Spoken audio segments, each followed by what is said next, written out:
राजस्थान के पिछड़े जिलों में नौकरी करने वाले मेडिकोस को जल्द प्रोत्साहन राशि के रूप में ज्यादा तनख्वाह मिलेगी। जी हां, प्रदेश के सभी चिकित्सा संस्थानों में पर्याप्त स्टाफ लगाने और तबादलों की जो प्रक्रिया है उसे और ज्यादा पारदर्शी बनाने की दिशा में चिकित्सा विभाग ने ट्रांसफर पॉलिसी के नाम पर एक अहम कदम उठाया है। चिकित्सा मंत्री गजेंद्र सिंह के निर्देशन में तैयार पॉलिसी का ड्राफ्ट सीएमओ को भेजा जा चुका है, जहां से इसकी मंजूरी मिलते ही इसके लिए सभी कार्मिकों के लिए इसे लागू किया जाएगा। पेश है ये खास रिपोर्ट। मुख्यमंत्री भजनलाल शर्मा की मंशा है कि सूबे के दूर दराज से लेकर जिला मुख्यालय तक लोगों को बेहतर चिकित्सा सुविधाएं मिलें।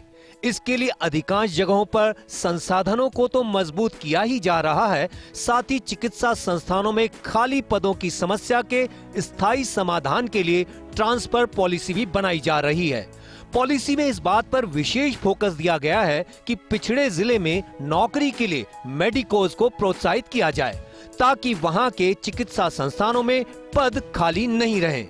इसके साथ ही लंबे समय से एक जगह पर लगे कार्मिकों के लिए भी सख्त प्रावधान किए गए हैं। 19 जिलों में नौकरी तो वेतन में मिलेगा प्रोत्साहन। अभावग्रस्त जिलों में खाली पदों को भरने की नवाचार पॉलिसी में टीएसपी क्षेत्र के बांसवाड़ा, डूंगरपुर, प्रतापगढ़, उदयपुर, सलूम्बर, चित्तौड़गढ़, पाली, सिरोही और राजसमंद के अलावा मरुस्थलीय जिले जैसलमेर, बीकानेर, बाड़मेर, चूरू, नागौर, फलौदी और जालोर में कार्यरत मेडिकोस के लिए बिंदु।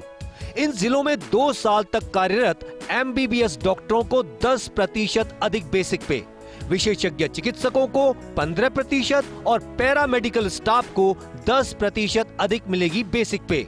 इसके अलावा 12, बूंदी और झालावाड़ में एमबीबीएस डॉक्टरों को 5% अधिक बेसिक पे, विशेषज्ञ चिकित्सकों को 10% और पैरामेडिकल स्टाफ को 5% अधिक मिलेगी बेसिक पे। तबादला नीति के अहम बिंदु: जिन कार्मिकों ने पदस्थापन स्थल पर 2 साल पूरे किए वो ही स्थानांतरण के लिए पात्र होंगे। खंड मुख्य चिकित्सा अधिकारी, जिला स्तरीय अधिकारी और उच्च रैंकों पर पदस्थापन और स्थानांतरण के लिए अलग से बनाया जाएगा पूल। कार्मिकों के लिए स्थानांतरण पदस्थापन का आवेदन केवल उनकी सुविधा के लिए विभाग के प्रयास के रूप में होगा, न कि उनका अधिकार होगा। स्थानांतरण की ये रहेगी प्रक्रिया। चिकित्सा विभाग में स्थानांतरण पदस्थापन की पूरी प्रक्रिया राज हेल्थ पोर्टल के माध्यम से ऑनलाइन होगी। विभाग को हर साल 1 से 31 जनवरी तक स्थानांतरण किए जाने योग्य पद, संस्थान, स्थान और जिले का जरूरत के हिसाब पूरा ब्यौरा पोर्टल पर प्रदर्शित करना होगा। विभाग को जिलेवार रिक्त पदों का संधारण करते हुए निर्धारित A, B, C और D जोन में डालना होगा। स्वीकृत पदों के मुकाबले 80% तक भरे पदों वाले जिले को A जोन में, 70% तक भरे पदों वाले जिले को B जोन में, 60% तक भरे पदों वाले जिले को C जोन में और 40% तक खाली पदों वाले जिले को D जोन में रखा गया है। जोन निर्धारण के बाद चिकित्सा संस्थानों का ग्रामीण, दुर्गम और दूरस्थ क्षेत्र में वर्गीकरण किया जाएगा, जिसमें सब जोन A, B, C और D होंगे। जोन C और D जोन में 2 साल तक काम कर चुके कार्मिकों को आवेदन पर जोन A व B में शिफ्ट किया जाएगा। स्थानांतरण के लिए इच्छुक कार्मिक 1 से 28 फरवरी तक पोर्टल पर ऑनलाइन आवेदन कर सकेंगे। नई ट्रांसफर पॉलिसी के तहत विशेष योग्यजन, विधवा, परित्यक्ता, एकल महिला, पति पत्नी, भूतपूर्व सैनिक, नेशनल प्लेयर, असाध्य रोग, शहीद के आश्रित को मिलेगी तबादलों में प्राथमिकता। चिकित्सा विभाग पहला विभाग है। हमने 1 महीने पूरा स्टडी किया। स्टडी करने के पश्चात हमारी जो प्रस्तावित पॉलिसी है वो हम ऑलरेडी सीएम लेवल तक वो चली गई है।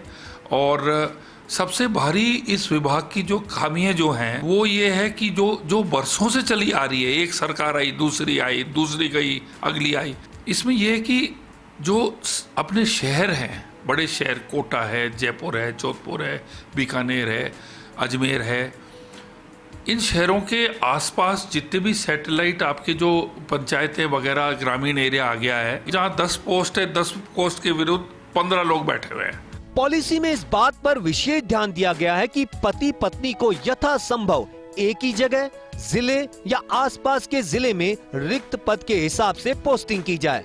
इसके साथ ही दिव्यांग कार्मिकों को समीप स्थान या फिर नजदीक जिले में पोस्टिंग देना प्राथमिकता पर रहेगा। हर 2 साल में बदले जाएंगे डॉक्टर, अन्य मेडिकल स्टाफ। विभाग के स्तर पर तैयार किया गया ट्रांसफर पॉलिसी का ड्राफ्ट। चिकित्सा मंत्री के मार्गदर्शन में तैयार हुआ ड्राफ्ट। सीएमओ को मंजूरी के लिए भेजा गया ट्रांसफर पॉलिसी का ड्राफ्ट। तबादलों की पूरी प्रक्रिया राज हेल्थ पोर्टल के माध्यम से की जाएगी। 1 से 31 जनवरी तक विभाग जिलेवार रिक्त पदों की स्थिति करेगा प्रदर्शित। तबादले के इच्छुक कार्मिक 1 से 28 फरवरी तक करेंगे ऑनलाइन आवेदन। नई ट्रांसफर पॉलिसी में हर कैडर को लेकर बनाए गए हैं विस्तृत नियम। विशेष योग्यजन, विधवा, परित्यक्ता, एकल महिला, पति पत्नी, भूतपूर्व सैनिक, नेशनल प्लेयर, असाध्य रोग, शहीद के आश्रित को मिलेगी तबादलों में प्राथमिकता। संभवतया सीएमओ से मंजूरी मिलते ही जारी होगी विभाग की तबादला पॉलिसी। और जो ग्रामीण क्षेत्र है, जो दूर दराज क्षेत्र है, ट्राइबल एरिया है, पश्चिमी राजस्थान है, वहाँ जहाँ 10 पोस्ट है वहाँ पर 3 ही लोग अवेलेबल है। इसका समीकरण करना बहुत जरूरी है। हमारा जो शॉर्टेज ऑफ स्टाफ है उसकी पूर्ति हो जाएगी। हम थोड़ी सी शिक्षा विभाग की पॉलिसी जैसे जोन्स बना रहे हैं। अब जो MBBS करके जो लोग डॉक्टर आएंगे वो सब ग्रामीण एरिया में जाएंगे, वो E जोन से फिर D में आएंगे, D से C में आएंगे। मैं आपको बताना चाहूँगा कि ये पॉलिसी लागू हो जाती है तो मेरे पावर एज अ मंत्री ट्रांसफर के बिल्कुल 90% घट जाते हैं। जानकार सूत्रों की माने तो चिकित्सा विभाग की ट्रांसफर पॉलिसी के ड्राफ्ट को हाई लेवल पर काफी सराहा गया है। ऐसे में उम्मीद है कि जल्द ही ड्राफ्ट को मंजूरी मिल जाएगी। हालांकि तबादलों में राजनीतिक दखल को काफी हद तक कम करने वाली इस पॉलिसी को लागू करना विभाग के लिए चुनौतीपूर्ण रहेगा। ऐसे में अब देखना ये होगा कि विभाग पॉलिसी को मंशा के अनुरूप लागू करने में कितना सफल हो पाता है। Vikas Sharma, First India News, Jaipur.